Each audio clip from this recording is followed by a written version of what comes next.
It's the Linemakers on Sporting News.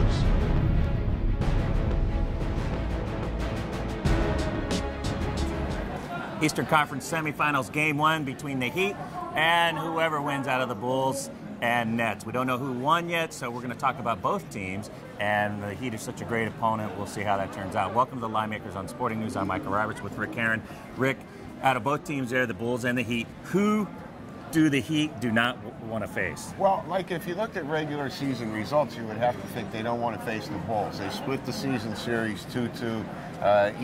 Each team won a game on the road in the regular season. So if you look at that, you would have to think that the Heat don't want to face the Bulls, because against the Nets, they played 3 times and blew them out all 3 times and won the 3 games by a total of 63 points.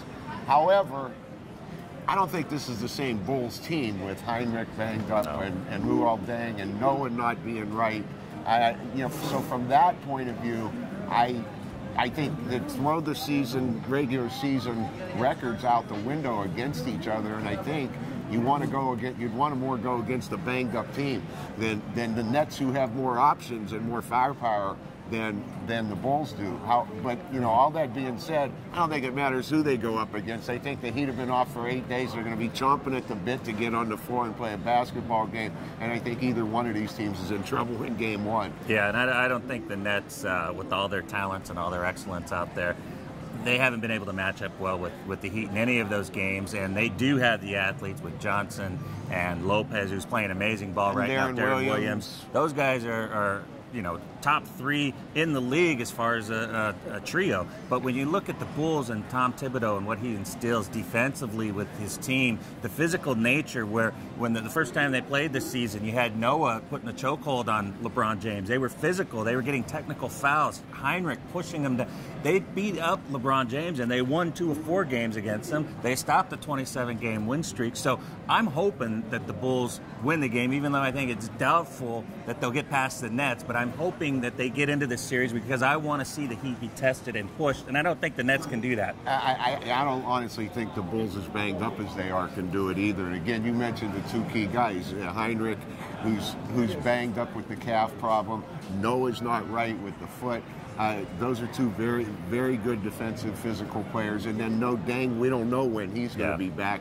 So I just think it's too many weapons to take away from a basketball team that's already missing Derrick Rose. All right, so what can the Nets do if they are the team that gets in there? Is there any shot? Because this team the Heat could run the table all the way to the NBA championship series. And would that surprise you? No, it would. If they swept here, whichever team it was? It wouldn't. And everything now is just all about the number. They covered 3 of the 4 games against the Bucks. We're looking at the Nets getting about 9 in this game, the Bulls getting about 9.5 if they meet up.